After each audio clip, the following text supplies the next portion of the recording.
This is Stu Strauss, the Woodsman, and you're listening to Inspirado Projecto.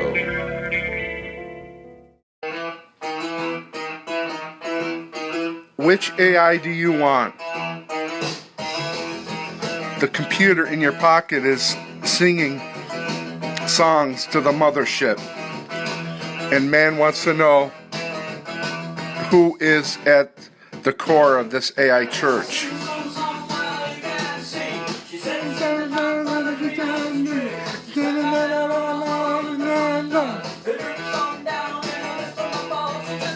It's just the AI you want.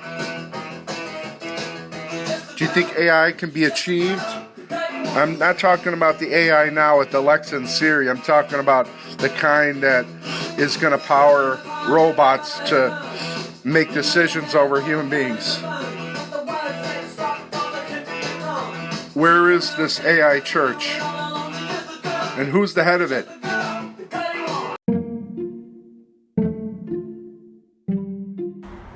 Man behind the machine. Yes, I do. I do believe it's possible for that kind of AI, the AI that makes decisions over things. If we have those computers, with the chess games that play people and beat them at that, then for sure that kind of AI exists. In fact, those quantum computers that live both in the zero and the one, zeros and ones, they live in matter and antimatter at the same time. They live in every single parallel version, and they're figuring out all the little possibilities from every angle. It's like Dr. Manhattan, if you think about it. So that's happening already. Now all we got to do is put that into the body of something like that Sophia or the Kimbo or whatever that's called. My old friend, Samantha Light, she's in town. She calls the shots for this particular company that was in town doing some work for some stuff. And so, industry stuff, production stuff. The business, you know what I mean? The industry type stuff, right? You know what I mean? Behind the curtain, you know what I mean? What's behind the curtain? Hey, Samantha, what's behind the curtain? Tony, don't you dare look behind that curtain. Samantha, I cleaned these curtains. I got every right to look behind those curtains. Don't do it, Tony. Big reveal. Jonathan is dressed in a gorilla suit. Jonathan, what are you doing dressed as a gorilla? What are you, King Kong or something? Yeah. What are you doing hiding back there? Well, I'm doing it for a homework assignment. Yeah? Yeah, we're studying about gorillas in the wild, and through my studies, I noticed that the human kingdom is very much like the animal kingdom. Oh, really, Jonathan? How so? Well, you both squawk like parrots. That's right. And you both growl like monsters. Well, Jonathan, every species does that. Proving my point exactly. So that's what it's going to be like. Opening the curtain. Opening the curtain of Samantha Light. We'll get to know any unclassified information she's willing to share with us. I'm sure there's probably a lot of stuff that has yet to, it's marinating, it's ruminating, it's growing, glowing, growling, howling, mumbling, bumbling, jumbling, scrumbling. It's doing all that jazz, all that razzmatazz. So we're going to learn all about her creative process, her journey, and find out, maybe what's in store for her next. What I'd like to do is, since we're out here, and she's hot off the tails of shooting all this stuff, like I've been on a go. Now I'm thinking it would be a good time to go, hey, you know what? Let's spend the day just shooting a movie. Let's do it. Let's just shoot something. Let's do it. Let's do it. Let's do it. Let's shoot something. Let's do it. So that's my plan. That's my plan. I did not bring my iPad. That's one thing I'm now ruminating on the idea of having brung with me. However, what are you going to do? You can't make an omelet without breaking a few eggs. You can't make an omelet without breaking a few eggs. Quick, where's that from? Where's that from?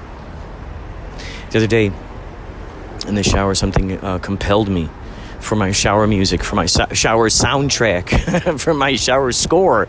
I decided to listen to Prince's version of his, songs that were inspired by Batman, but not all of them made it into the old Batman movie with Michael Keaton. I remember everybody was up in an uproar when Michael Keaton was announced to play Batman, and I was too, but I didn't have any reason to really be that angry, Sometimes you just get caught up in the hype of something.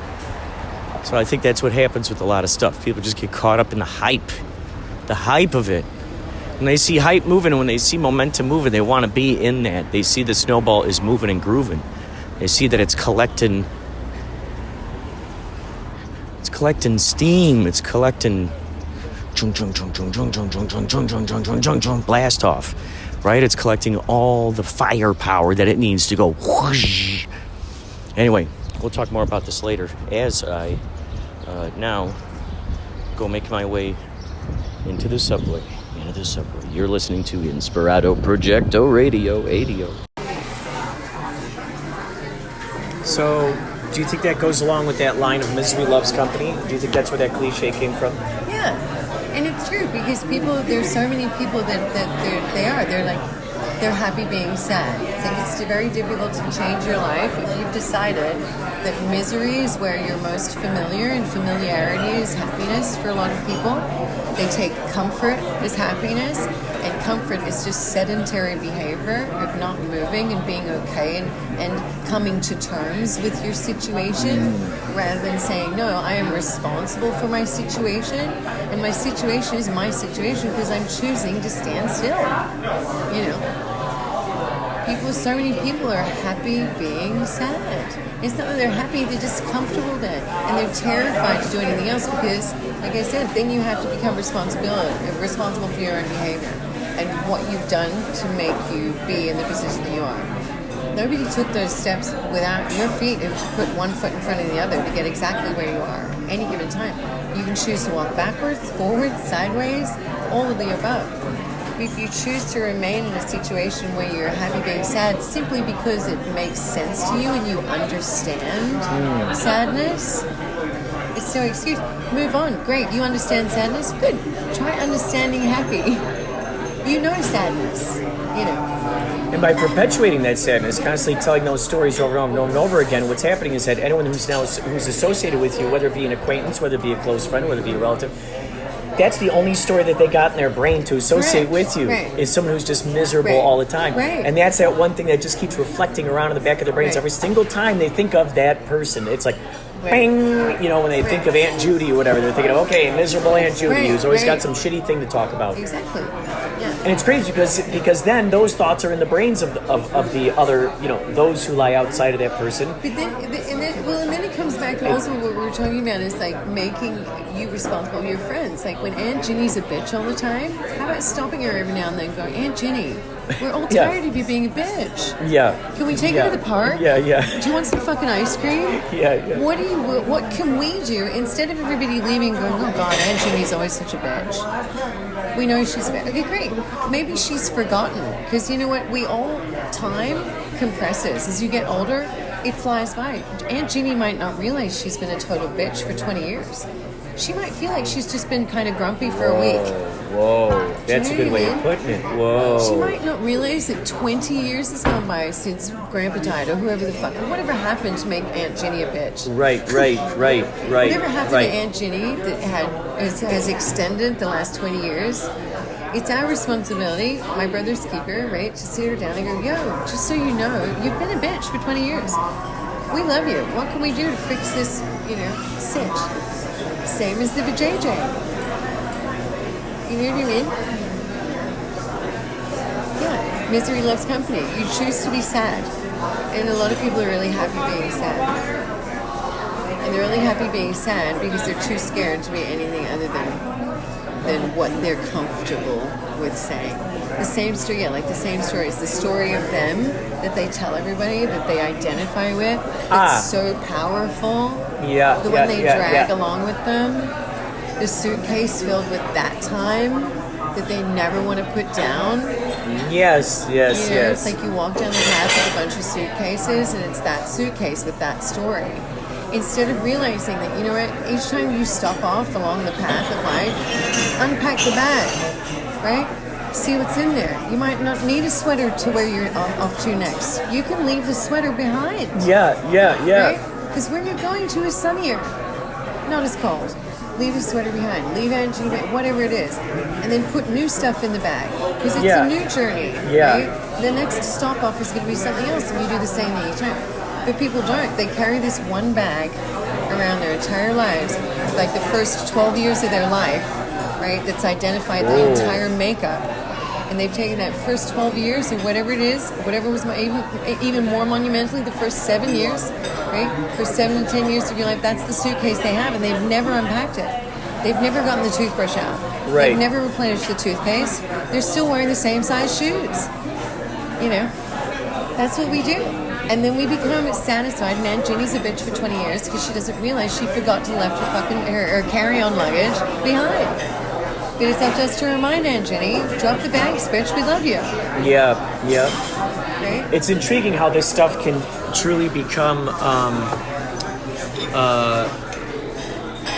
like you just said, a key word there is the identification with this thing. It's like,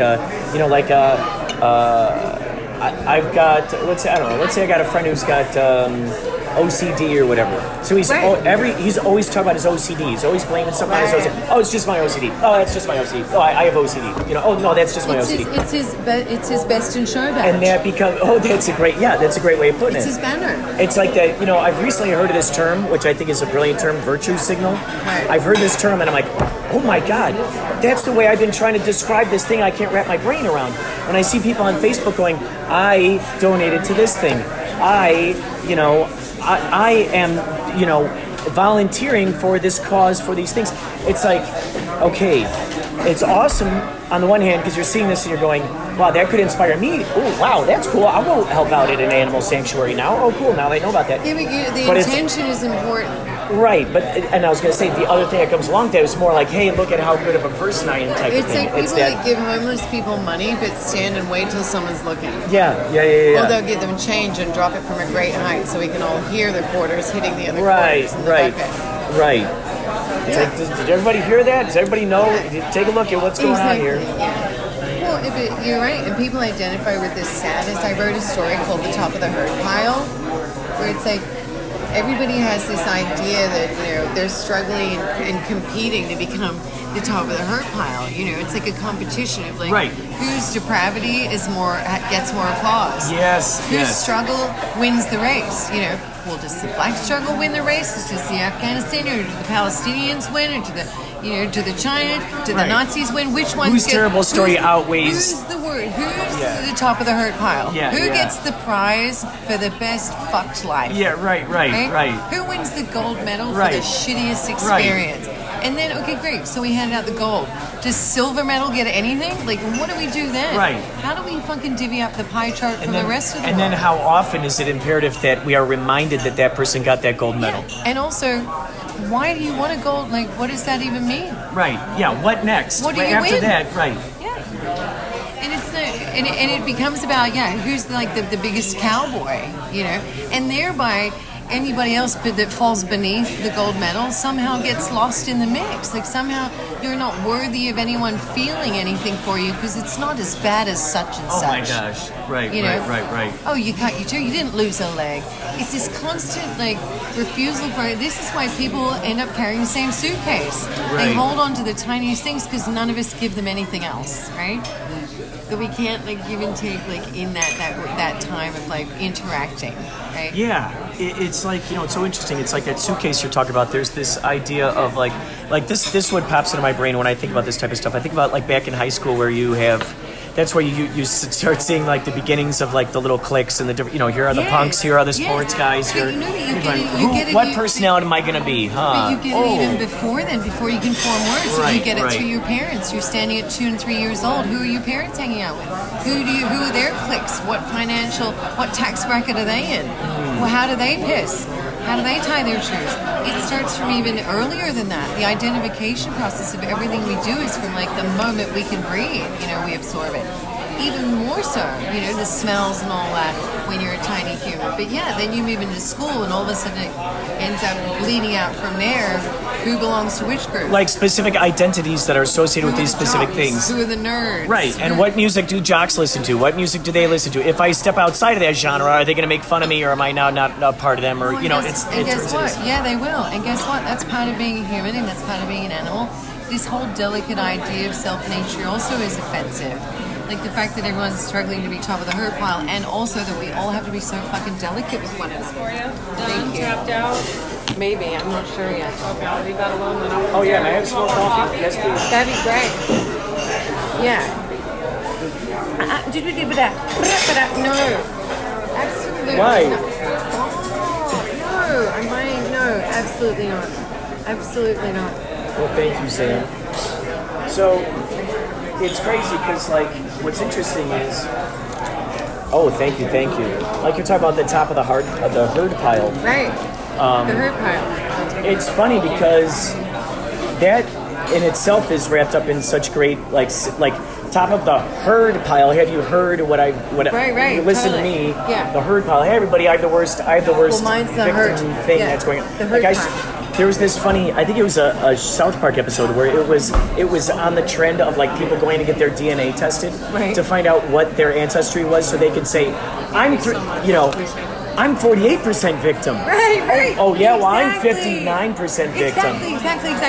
And finding that like, well, I'm Norwegian and us Norwegians have been through a lot of, Exactly. But that's where we are today, where everybody, it's like the Black Mirror episode where it was like, having to be socially accepted and working on a score system.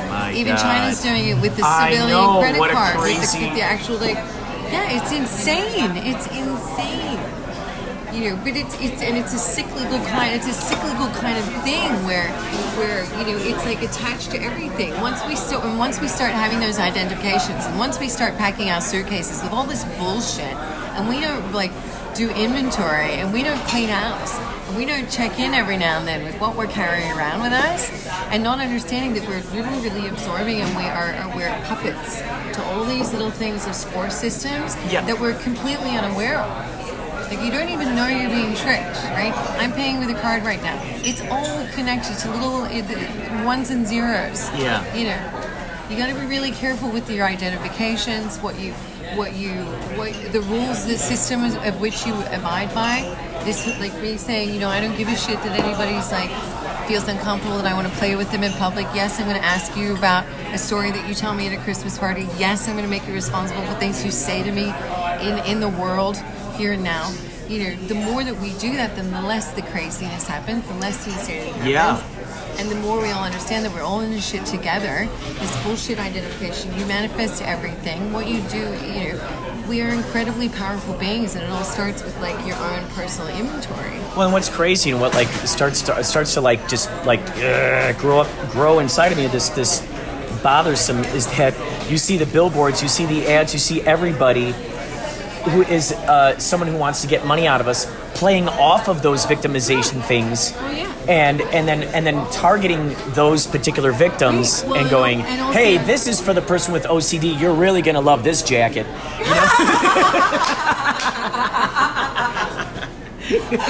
my God, that's amazing! That's amazing. Exactly.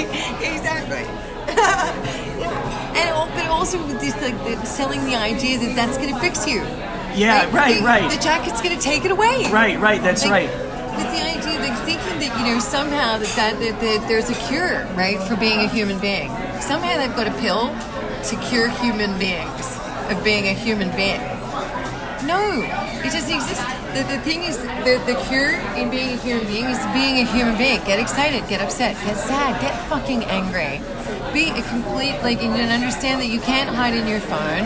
Your bags, if they get start getting heavy, put them down, clean house, the identification, reinvent yourself constantly, ask questions. Don't be a fucking, void troll that eats every piece of information. The jacket is not going to save you.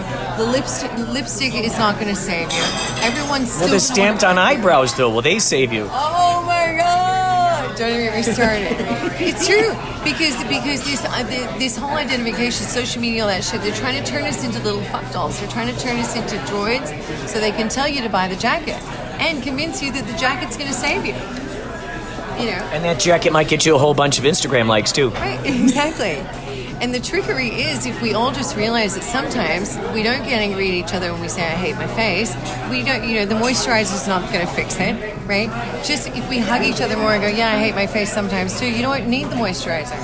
And then all those things will go away and we'll start being real humans again. And we'll sit around trees and have picnics and have real conversations.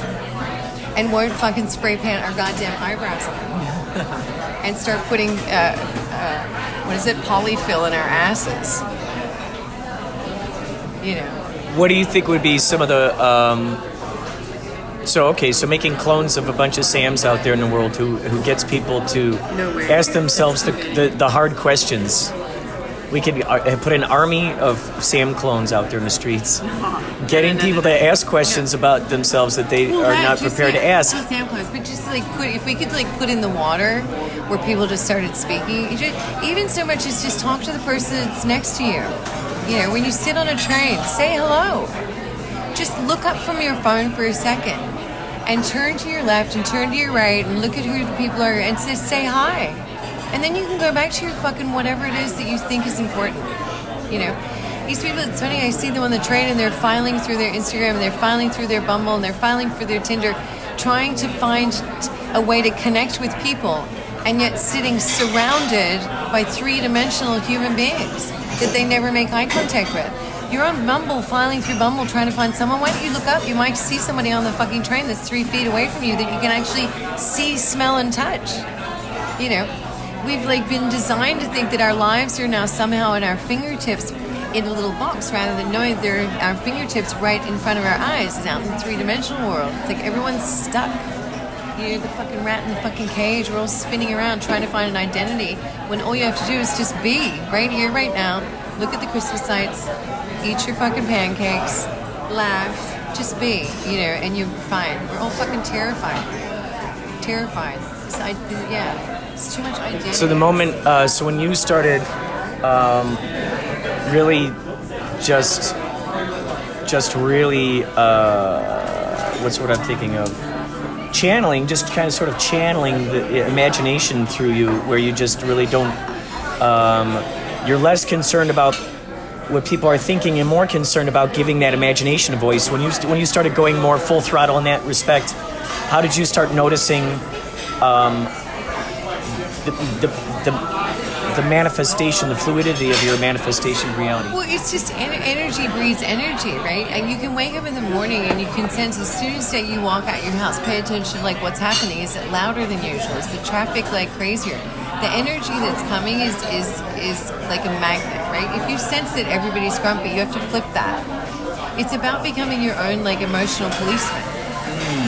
I'm not concerned with what other people are doing. I'm concerned with how I'm feeling in every second so that I can change how I feel or how I'm perceiving what's happening so that the world around me is always somehow interesting and magical. Because it is. If you remove yourself from the personal identification, the man that's yelling at the taxi driver across the street because you want to pay attention to your bullshit little Instagram, you're all the same idiot. Take a breath and be okay with all of it. It doesn't matter. It's like that old saying of it's not what happens to us, it's what we do with what happens to us. It's true. And all those old adages, it's the older the wiser, the older you get, the more you understand. If I knew that all this stuff when I was 20, I'd rule the world. Rule the fucking world. But I just knew that it's okay. We all are in the same stuff. And just breathe. Just stop for a second. Just take a second. Take a second. And breathe. Just breathe. And just be, remember that you're right here, right now. This is really fucking happening. It's not a TV show. We're sitting here eating brekkie with all these other little humans in their own pods doing their own things, you know, and it's all happening exactly the same time, and it's all absolutely valid and real. And 3/4 of it we have no fucking idea about, yet it's 2 feet away from us. The possibilities are endless. If you're having a shit day, take a minute. Breathe. Ask yourself why you're deciding to have a shitty day. Because that's happening. You're deciding it. We're deciding it. And it's okay. If you want to decide to have a shitty day, then just be honest with yourself and say, nah, I'm fucking cool. I'm having a shitty day. That's where I'm at, and I'm okay with that. Not the world's making me have a shitty day. No. You've decided to hang out there, and that's fine. You can. But just know that you've decided. That's your suitcase, right? You've decided to pick that bag up today and carry that one around, and that's fine. It's interesting. Sometimes I wonder what would happen, like if you were to gather the people who have these, you know, all who are just always complaining about these specific things, always complaining about the specific things. I sometimes wonder, like, okay, let's get you in a room here. Okay, write down all the things you're complaining about. Right. If we were to satisfy all of those things, you tell me right then you can be happy. Then you allow yourself permission to be happy. Exactly. And will that? And it wouldn't. Oh, no, because then they'll find something else that isn't there that could have been done, or even more fundamentally, what makes them happy is complain. Like you said before, right, it's so the act of complaining. The complaining is the happiness. Yeah. Or even unbeknownst, they won't admit that because they're not probably putting it 2 and 2 together. But that's your happiness. Your happiness is being comfortable in being a whiny ass and complaining. Yeah. That's your choice. You know? Do you think that a lot of those people become movie critics or book critics? I know some of those people end up dying and wondering why they didn't figure it out earlier. Yeah. It's just like the whole self-identity. Everybody thinks it's difficult because it's like everybody convinces themselves they're special, and they are. That's the thing. But they're special in the sense that we're all in it together, and what we do in our own identification changes the world. Mm-hmm. We can change the world in that. But we're not special in the context that we are removed from the rest of the picture. You know, the cup is not separate from the coffee, and yet it is. Those are 2 separate things. You know, the clouds are not separate from the sky, but they are. They are.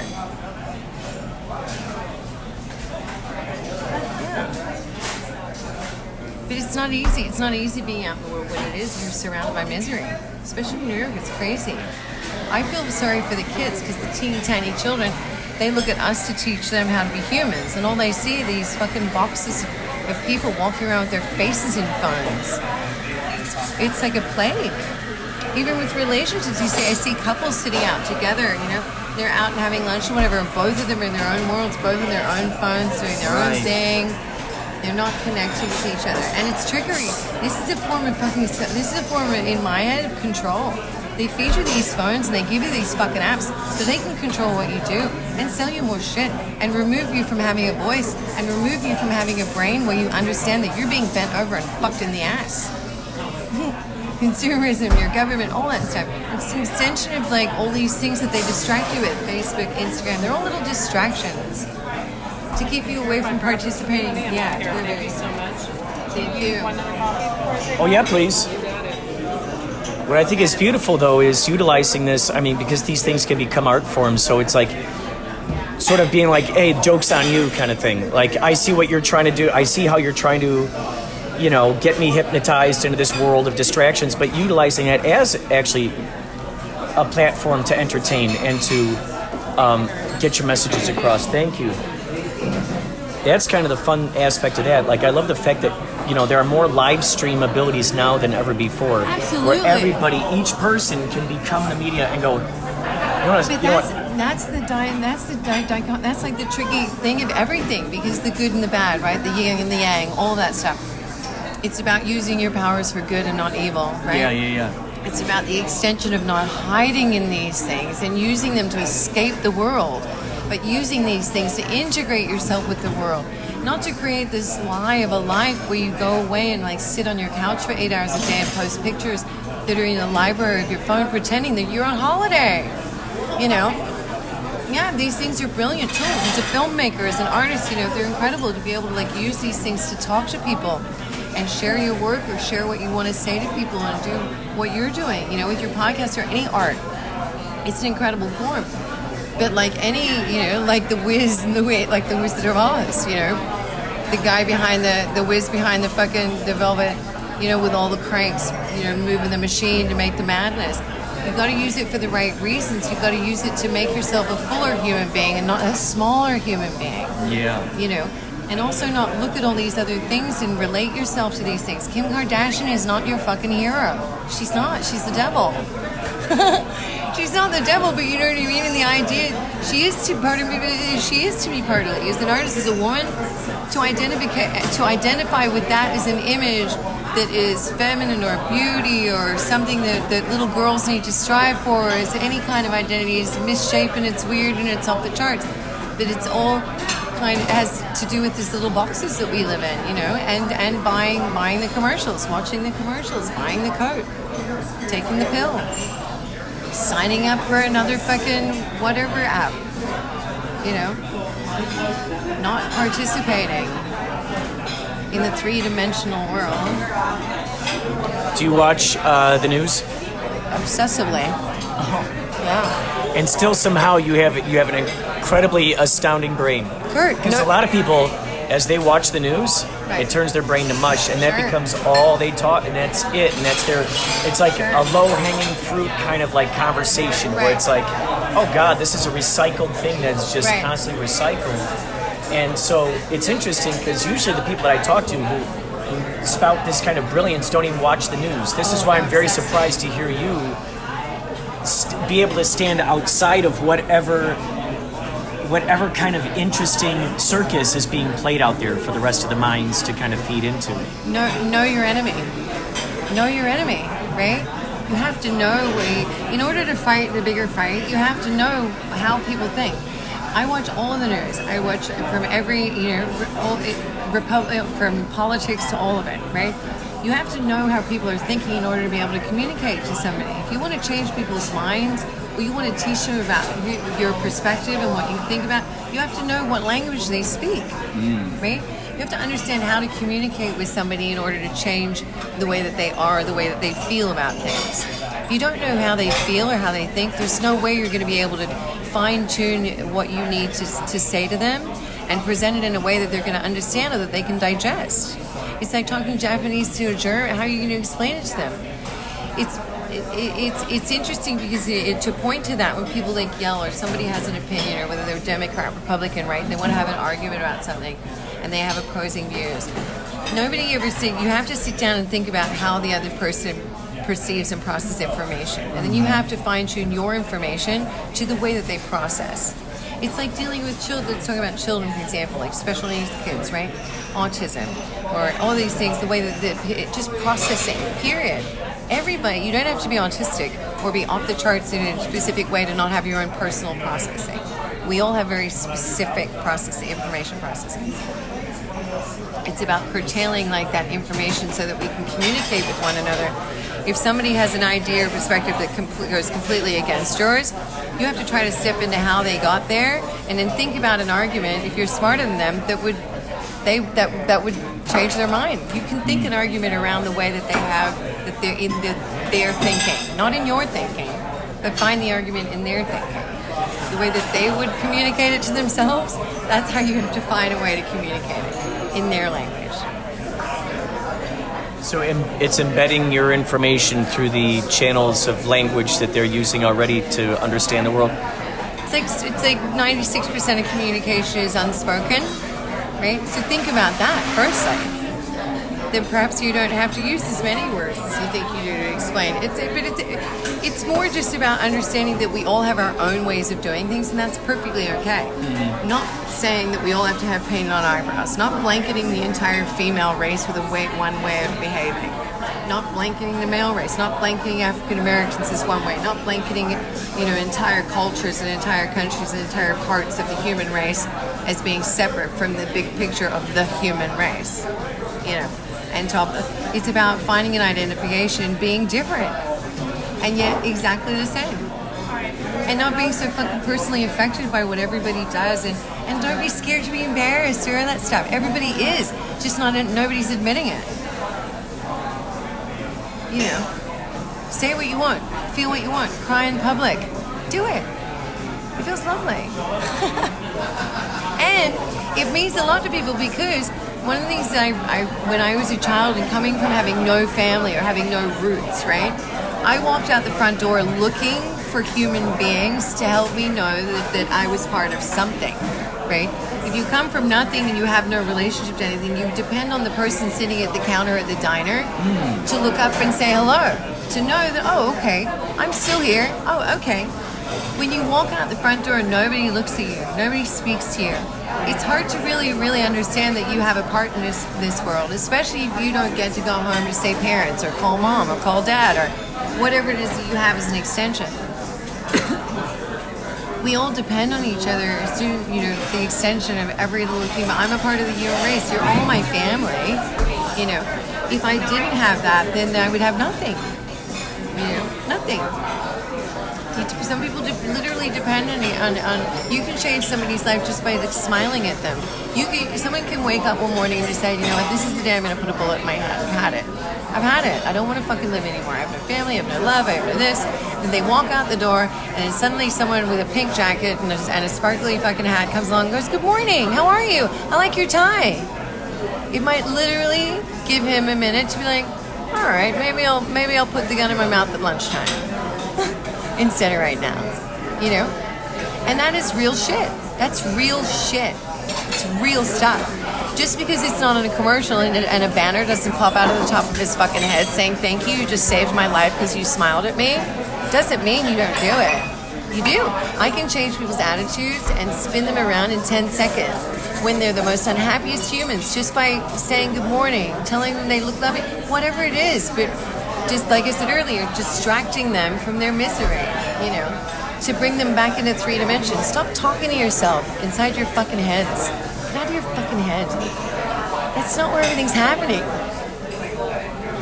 That's where the thing's on a loop that makes no sense. Everything's happening outside of your head, right in front of you. Out of your fucking head. When you started coming to these revelations, and then you started, when you first started coming across these revelations, and then you started applying these experiments into your reality experience, what were some of the first things that you started noticing? One of the first things I remember, with manifestation, it was a simple thing, right? I was at home. I just started learning how to meditate, and I thought, and I decided, and I've always been skeptical because I've looked at religion and all these other kinds of things to help me, figure out how to be a happy person, just in general.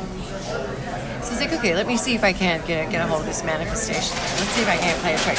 And it was a very simple thing. I meditated for 20 minutes, and I imagined, it was very specific. I imagined coffee. All I thought about was coffee, and and I went through just, all I imagined was a cup of coffee, steaming coffee. I could taste the coffee, think about the coffee, and then I let it go. And then I went out the door.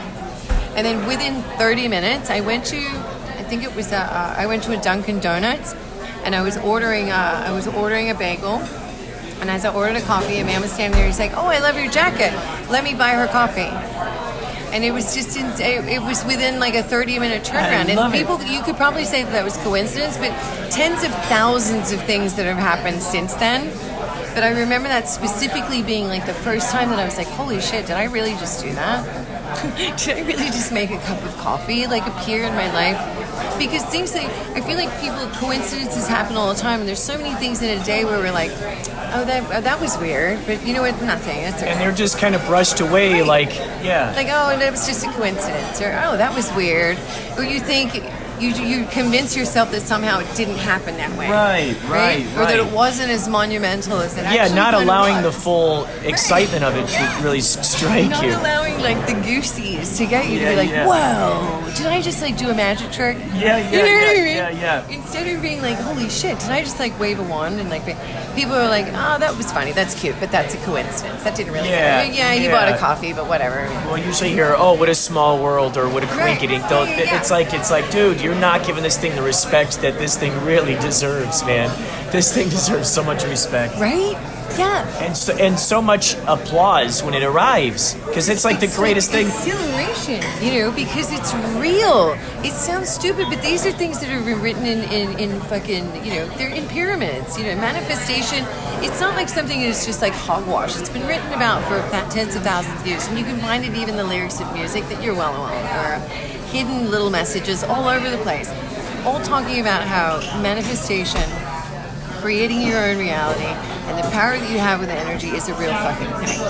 Yeah. And if you just do it and you put it into practice, you see it come to fruition. I mean, remember when I got in an accident with my car? My car got totaled. Remember that? Yes.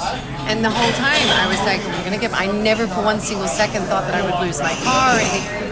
And then I ended up I would see Escalades everywhere. Everywhere I go, there'd be like my car would be everywhere. Yeah. And it's like any tool in your toolbox, of emotional toolboxes. It's like actors that can cry on cue or whatever, right? It's about like polishing your insides to be able to literally get so excited about something actually happening that it puts in process it happening. It's about like the creation of the energy, the focus that you put, and the energy that you put into believing that something will really happen. It creates everything, even a cup of coffee, and even cars and things. It's not like, oh, I want a bag of money, but it kind of is like that. If you really have your little tools polished well enough, and you need certain things, there's been times where like, I need work, I need this, I need that, and within minutes, it happens. Yeah.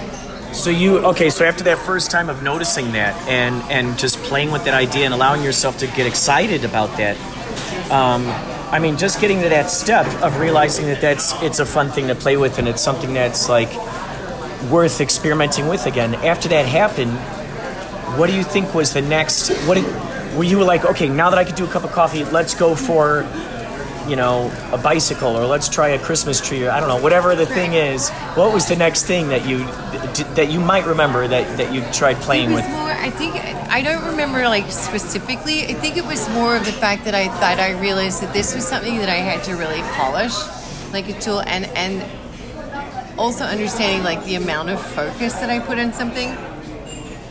But it can be anything where I've manifested work. I literally have manifested cars and homes when I've needed them, and in very specific ways, by focusing, by deep and literally going through the emotional feelings of having it already be in reality. It's about feeling like to do those things. The tool is about feeling that it already is. You're right. Like you literally just got the news that this happened. Like your future self is already like, just your future now self is like, oh my God, this is fantastic. Exactly. Like they're there now, in that moment. Easy. I love it. Those goosebumps are fantastic. But they're literally there, so you feel that, and then that's coming to you. Oh, it's coming.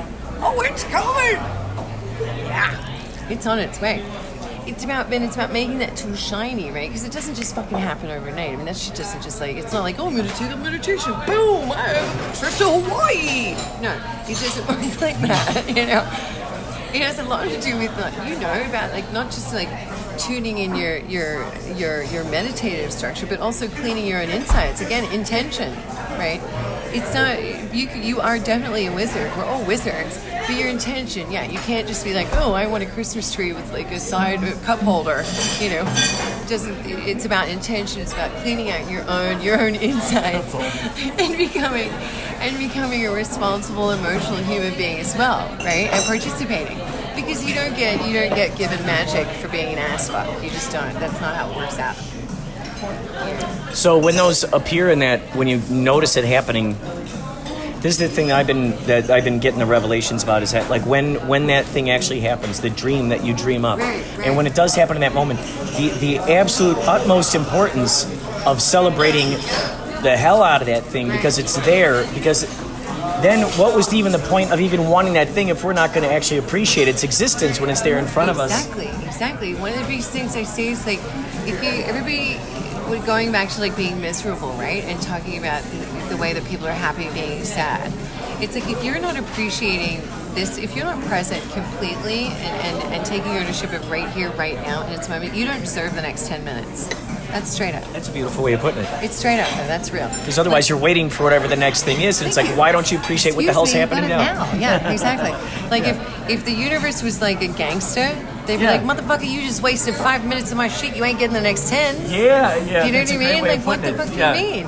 I just gave this to you. You're sitting here now with the now that you have, wishing you had something else next week.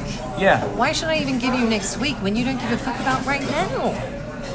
You have now. And then chances are when next week comes around, you're wasting now wanting more next week. When you're wasting now wanting more next week. It doesn't work that way. I mean, it does, but then you end up miserable, right? Yeah. Why you don't deserve the next 10 minutes if you don't take ownership of what you have right now and appreciate it. And when I say appreciate it, it's not like you have to be the CEO of a company. We're sitting here drinking coffee, appreciating a sense of be here, taste the coffee, feel the sugar crystals stirring in the bottom of the cup. Listen to the guys in the kitchen. They're there. They're working.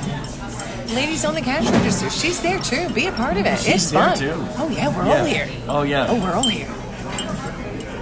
We're all here. And we're all here. Oh, yeah. Wreaths and everything. And you don't know what's going to happen. If you're not up participating in the world, then how can the world give anything to you? If you're not up here looking at it or like paying attention and noticing, oh look, there's people walking past, these people are doing stuff today. Then how are you being available to receive anything in real time in 3 dimensions? Right. Is everything delivered in Amazon? Well, and that's the other interesting thing too, is that idea of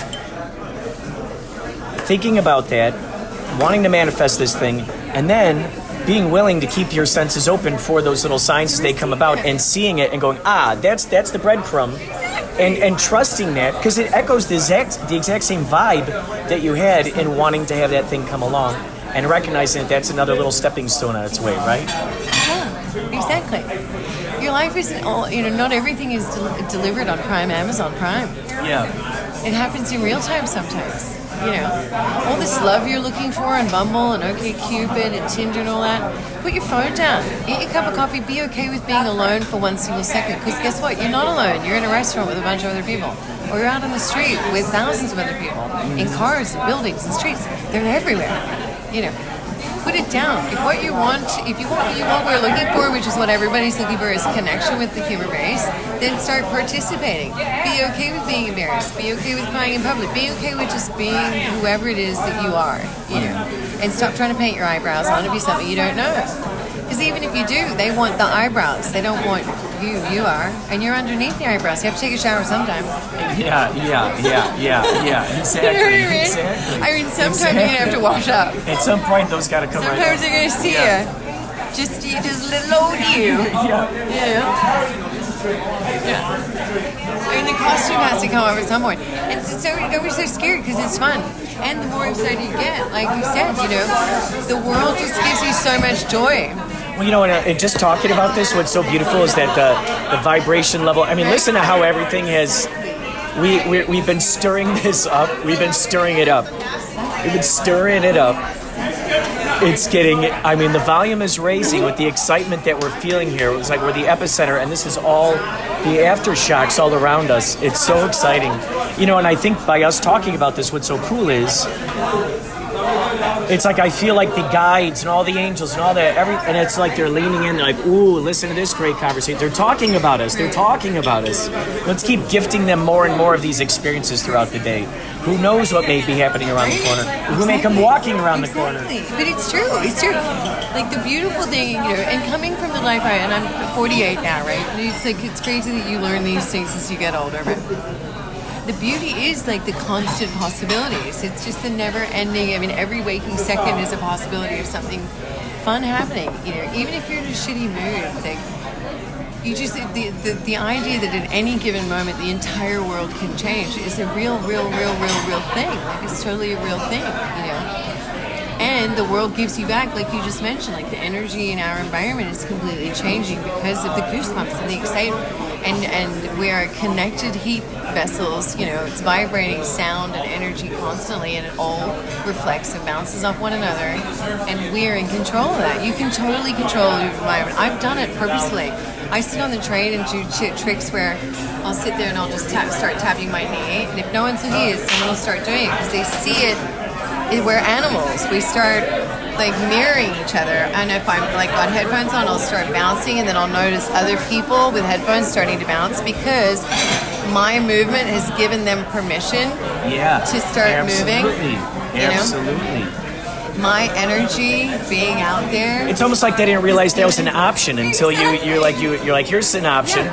Here's something you can choose. Because everybody's in this like fucking, they're just following over what everybody else's energy is. So they're in a hypnosis state as it is. So when you introduce that in there, it's going to subconsciously. Exactly. And that's how when we go back to talking about how you start like manifesting things, start doing that. Start by going out into an environment and changing your internal feelings about things and see if the external world starts changing. But really pay attention to every finite thing, whether it comes up 1%, 0.5%, or even like 0.3%.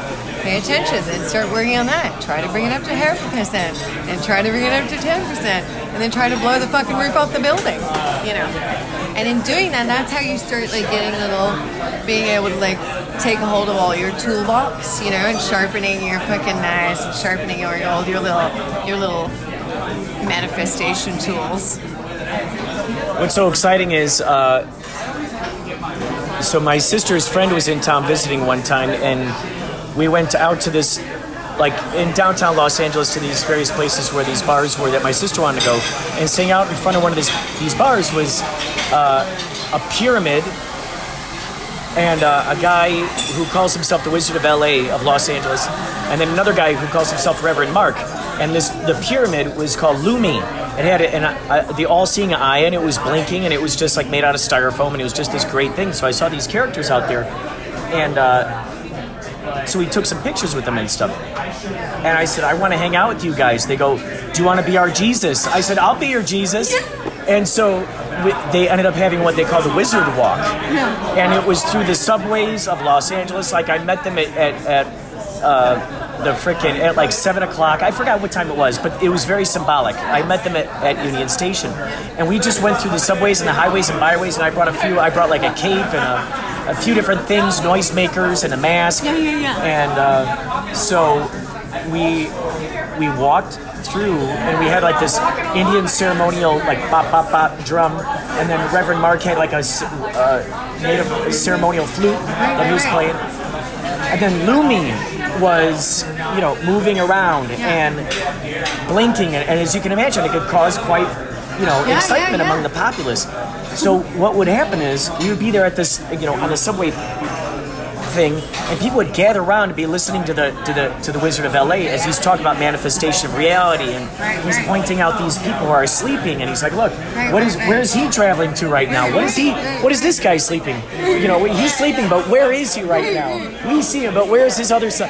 So and all these people are like, it was like this alternative education that anybody would ever get. And meanwhile, Reverend Mark's over there going, woo, and I'm going, bop, bop, bop, bop. And it was just and Lumi is spinning around, this glorious like pyramid creature, and we're walking through Union Station like that. We're going all over the place, and it was the most exciting thing to see how we altered the behavior of these people.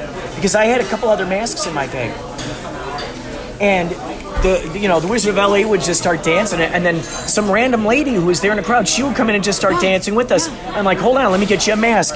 I get her a mask, she put on a mask, and now she's dancing around. This little lady, she's got her big backpack on, she's dancing around with us. Yeah. The other day last week, I was going to Subway. I was getting it really early. I was going to set, and I was down on the subway platform, and across there, it was freezing cold, snowing, and I get underground, and it's snuggly, and I had my headphones on, and I was jamming out. And the guy, there was like this younger boy across the platform, and I was like rocking, like kind of dancing, you know what I mean, doing my thing. And I looked up, and I was having a great time. And then I looked up and he was like, and then he started dancing to whatever he was listening to. It was like a silent disco. Yeah, exactly. He had big, huge headphones on, and I had big, huge headphones on. My God. And I was like dancing my song, and then he was dancing Oh his my song. God, I love it. It was amazing, and we did it for like 35 seconds, like a whole song, and then his subway came, and he was like, bye, and I waved, and I was like blowing him kisses, and he blew me kisses back, and then he was gone. I never met this person. I will never meet this person. But these kind of things, love this. if you have your eyes up out of your phone and you're willing to just be and have fun and my do God. whatever you feel like doing, Yeah. there's other people in the world that will play with you. Yeah. They're looking to be playful. Totally. And you get to lighten up. He saw me doing it, which gave him permission to do it. Oh, and then yeah. we could do it together. And then you get to have this thing, and then hopefully he'll take all those little bubbles in his blood that he just got from being excited. He'll take that on the train. Yeah. And then other people will fill those bubbles. Yeah. Right? And it's just all these champagne bubbles end up being a big party. You bounce up one another, but you have to be up out of your fucking shit in order to participate. Going back to taking ownership of what you have in life right now. If all you have is a subway platform filled with strangers, Yeah. see what you can do with that. Yes. And if nobody's looking at you, that's okay. See what you can do about that. See if you can't go and make eye contact with somebody, or see if you can't dance with someone on the platform, because it can change your entire day. That was the best thing. That was such an amazing experience, and I had so much fun with it. And it was literally a minute of my life. And how cool is this? You get to go share this story. And he'll tell This person's vibe. His ghost is being shared among the populace, And he will yours totally- is too. Exactly. He'll totally tell people about what happened with him, between him and I. We don't know each other. We may never know each other. Or what's even more exciting or interesting is that perhaps we will, but we'll never know that was us. It's great, but those are real interactions, and those are little interactions that can literally make people believe in the world again, right? Think that, yes, I'm seen, understand that they're like a part of something. And when I say a part of something, I don't mean you have to be famous. You don't have to be on Instagram. You don't have to have a YouTube fucking channel. You know what I mean? You don't have to be anything but exactly what you are and who you are. Because you in the world is vitally important. I need you to dance with me on the platform. I need you there. You know what I mean? Yeah. I need you in the cafes. I need you in the streets. I need you on the buses, on the planes, everywhere. I need you in the bathrooms of restaurants to look at me in the mirror and say hi. I need it. I need it. I need it. I need it.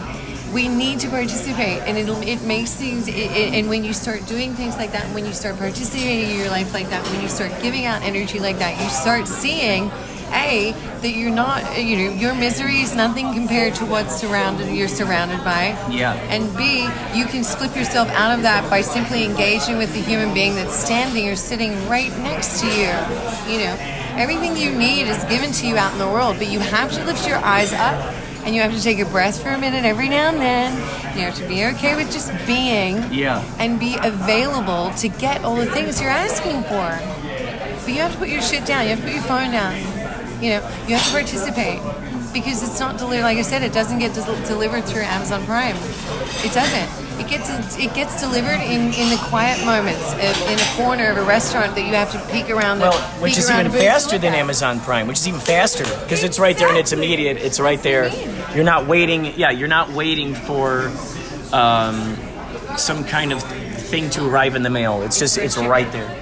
Yeah, and what's crazy is that we've forgotten that's an available option. We've removed somehow the. Isn't that interesting? Yeah. Somehow we've convinced ourselves that we've forgotten that the three-dimensional world that we're in right now is actually an available option for entertainment and information and all that stuff. We immediately turned around phones to give us sustenance. Yeah. When you're surrounded by all the things you're digging through your phone for. Right, and then the things that we're searching for in the phone is almost, in a sense, without us realizing it telling us what to think or what to say next. To go along with what you're saying about that the world reacts to us, putting out those vibes. What's interesting is, if we keep playing with that idea that every single person within our reality experience is just another hologram, is another reflection of ourselves in a different camouflage, then there's a lot of us out there that are just waiting to get woken up and waiting to be, I see you, I see what's going on. And there's a lot of little messages that are being sent to tell you what you look like. Like sometimes when I meet somebody on set that's aggressive or talks or has some kind of dynamic that irritates me, I try to look at it and see if there's any part of that in me. Like, that's a brilliant way I try of to look looking at it and go, do I ever talk? And I constantly talk. There's things that I do all the time, you know, that people that aren't used to me would probably find very irritating, if not annoying, you know, make them angry. You know, I can talk the paint off a wall. I never shut up. So there's things, whenever I'm confronted or feel like I'm confronted with something or somebody or some other animal in the world that's like doing something that's uncomfortable with me, I always try to imagine or try to go through kind of my personal inventory to see if that's a part of my personality. And if it is, then try to see, oh, okay, well, this is how other people feel dealing with me when I act like that. You know, everyone's a fucking asshole sometimes. So if somebody in your life is coming up and you're having to deal with an asshole, just understand that that's how somebody else feels when you're an asshole to them. Right. You're actually getting a taste of your own medicine, aren't you? You're seeing that reflection of yourself. It's it's so interesting. I think about the word offended. You're off-ended. So why are you off-ended? Why are you off-ended about what this person is saying? Because you see a reflection of yourself in that you don't like within your own self, without even realizing it subconsciously that they're doing. They're going, because maybe if we weren't operating that vibration, perhaps we wouldn't even notice that. Well, and also don't convince yourself that that's not you. You know. There's so many times you think, oh, what a fucking dick. It's like, well, yeah, but we've all been a dick, you know.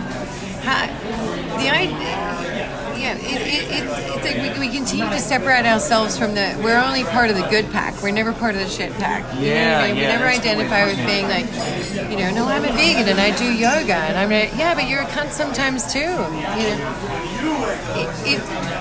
It's really easy about, and I think people that are more unhappy because they've submerged in their little, LCD screens and their worlds that don't mean anything, and they've honestly forgotten who they are. They don't really know which self they're supposed to be all the time. Like the round table, like at least there's a mother of the pack, Right.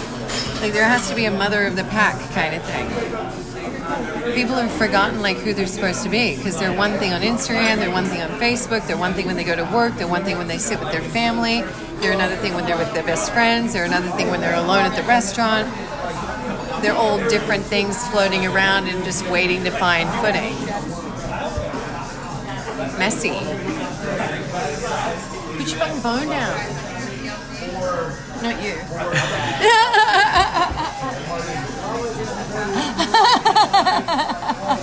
That was poetic. You should put the phone down. Not you. That's like a fractal.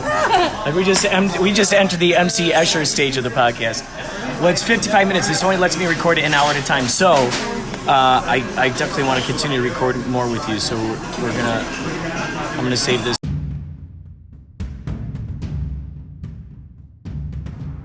Thank you,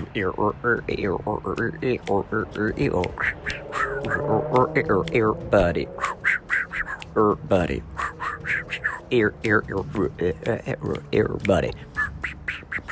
Buddy. Thank you, everybody, for listening to this episodic.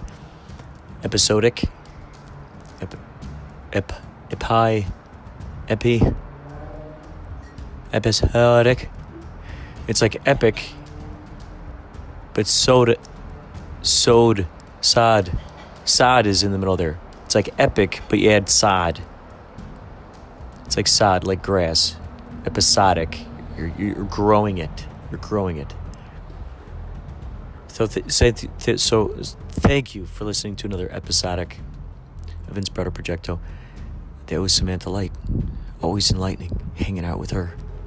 Next episode will feature more information with her from when we visited the Human Rights Museum. I probably ought to be looking this up on the Google machine. Okay, all right. I do believe it was Sunset Strip. Let's see, Center for Humanity. Let's just put it like that. humanity. It sounded something like that. It was like something for that. It's like something like that. Center for Humanity. Well, let's just say it was that. And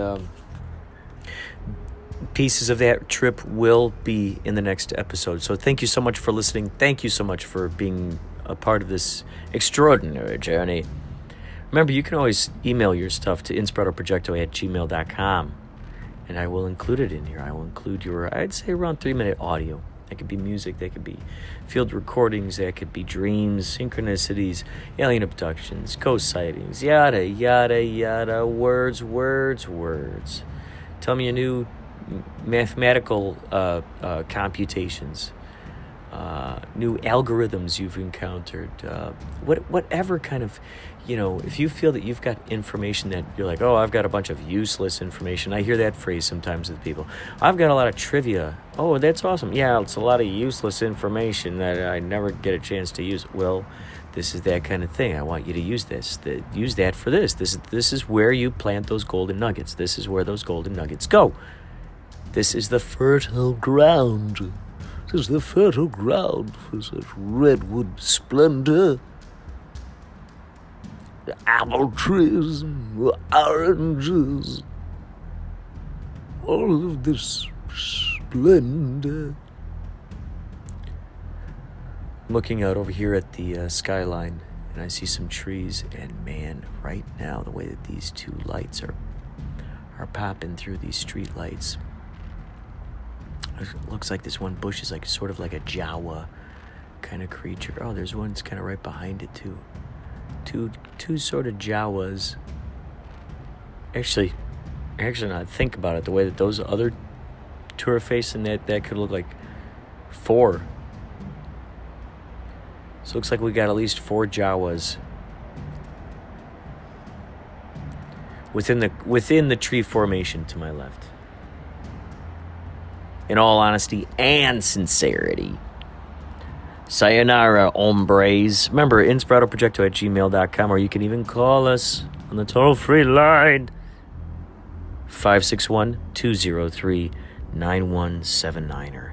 That number again, the voice line, toll-free, 561-203-9179. Einer.